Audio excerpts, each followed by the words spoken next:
Hi, so I just finished my class for spring, one of my classes for spring 2018, Native American music, which I really did enjoy. It was an online class, self-paced, but I learned a lot because, I got to do all the work by myself. It was hard sometimes to follow up, but I really did enjoy the research and everything. So this video, I'm gonna just summarize the paper I did about how American popular music misappropriates American Indian culture. In 2018, we still find ourselves like battling racism and misappropriation of culture. And I'm just going to define some of the words from the textbook, from the chapter 6. The first one is cultural misappropriation. And it's basically you not being part of a group, of a race or tribe, and then using the artifact or the tangibles for financial gain. Let's say I'm an artist and I sing or I rap, and basically I want to like promote my music. So so I use like face painting, Indian face painting or like feathers, you know. And I'm not Native American, but I use the artifacts to promote my art without asking the people who belong in that particular group. So I do it for financial gain, and that's cultural misappropriation. And the example I found was this artist called Keisha, who in a music video, "Your Love Is My Drug," that's the name of the music video. She had like excessive amounts of native jewelries and face paint and feathers, and she was just too much in the video with all the Native American stuff, and she's white, so that's cultural misappropriation right there. And the other term is cultural confusion. A lot of Americans, how America is diverse basically, so a lot of people grow up around all these cultures, um, and so when they grow up, they never know what's authentic.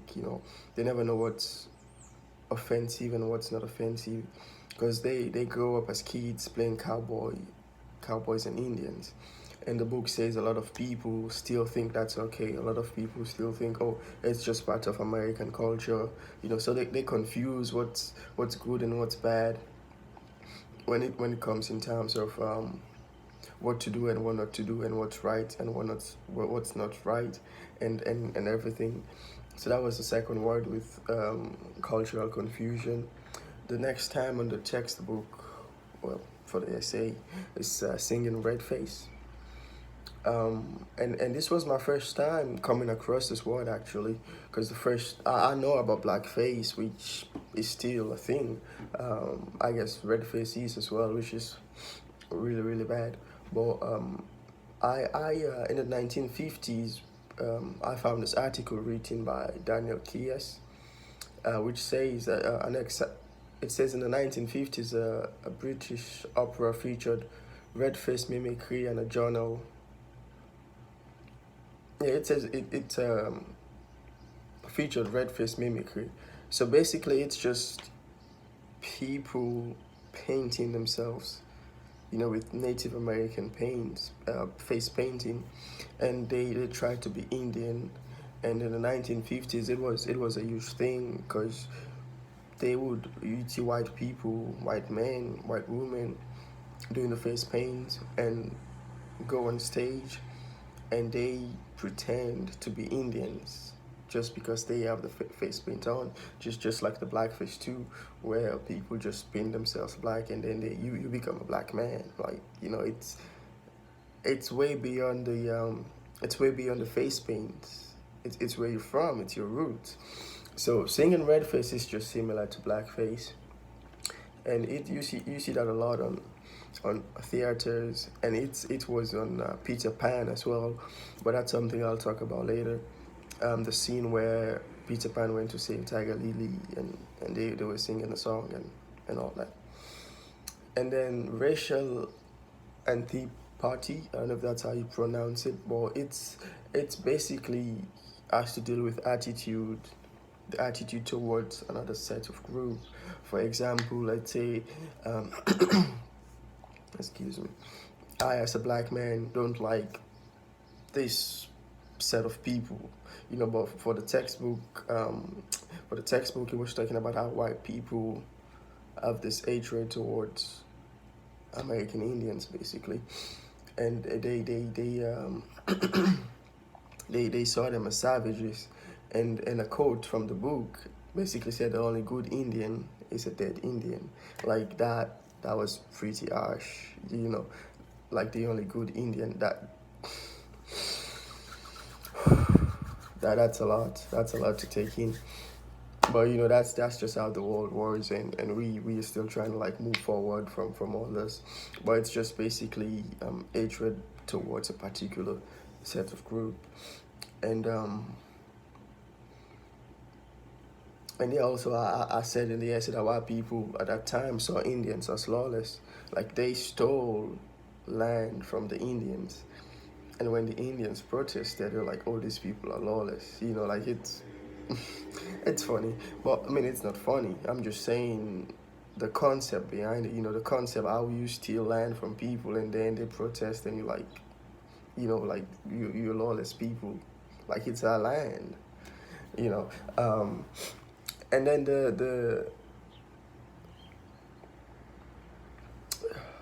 yeah, blackface mean, I don't know how to pronounce this word, but it's blackface minstrelsy. But yeah, it's basically just like red face, where people, to mimic African American culture. So people paint themselves with blackface, with black makeup, and an article I saw said the black makeup was either a layer of burnt cork on a layer of cocoa butter or black grease paint. And so people just, and then they have like exaggerated red lips where they painted their mouths around, like clowns, like circus clowns do today. So they paint the lips red, and then they just put the burnt coal with cocoa butter on their face. And it's they made fun of like black people, but at the same time it was like entertainment to them because they did all this on stage, like in shows and in movies, just to get money. And even though it's super offensive, it was fun. It was fun for them to just do that. And also playing Indian was the next term, and it's basically how you decide to be Indian just because you have a face paint, like um, dressing up, like dressing up, like just like an Indian and doing like Indian rituals just because you wanna be Indian. And the textbook also buttressed on how the portrayal of Indians and how the children are being taught racism indirectly. So these kids basically grow up playing cowboys and Indians, and you have to kill the Indians. And usually it's just people from a different culture doing all this. They play the cowboys, they play the Indians, and the Indians are always the bad guys, And so it's really bad because we teach all those kids, like bad stuff at a young age, and we all need to just move forward and accept each other for who we are and all that stuff. And then idealized sympathy. And the textbook says how it has to deal with the fact that people try to be overly sympathetic with natives, that they make it sort of obvious and trying to be too careful not to say something offensive or misappropriate or inappropriate. Um, and then the final part of the textbook, basically I just talked about it, not textbook, my bad, of the essay. I mean the essay, not textbook. I didn't write the textbook. The final part of the essay has to deal with how American popular music has greatly misappropriated Native American culture. We see in all these videos, or the entertainment industry basically just uses face paint or scarves or jewelries of native Indians, and they just do all these videos, and people see these videos and they like, oh, I love what she did, and they start doing it as well. If you are an artist and you sing or you make music, you got to know you influence a lot of people. If I see someone I like, using Native American, I mean, not me, I'm just saying in general, using Native American, let's say, the feathers or the face paint. I'm like, oh, that's cool. I want to do that too, and that's how you just influence a lot of people, and they don't know what they're doing sometimes. Um, so I basically talked about how Peter Pan. I've always loved watching Peter Pan growing up, and I'm sure it's the same for a lot of people too. And that was the scene where Peter and the kids had to dress up as Indians, to save Tiger Lily. So they had like the feathers, and that's the same Ed. I don't know how it's called, like technically called. I don't want to say a hat, but like the head feather thing, the long one, and I think that's what the chiefs use. So it's like if you're like a chief, you use the thing, and that was what Peter had on his head, and all the kids had like face paint, and the thing was like, what makes the red man red, and it was kind of like ironic, and the metaphor behind all that. It's like you just need a face paint to be Indian. Like that's what makes the red man red, because the music was going in the background. What makes the red man red, and Peter had the hat, the kids had the face paint, and they were Indians automatically. So you just need.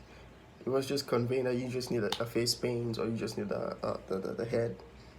I don't know how it's called, but yeah, you just need that to be Indian, and that scene was just a vivid example of singing red face, and it shows you how easy it is to become Indian by just putting on a garment or just any Indian accessory.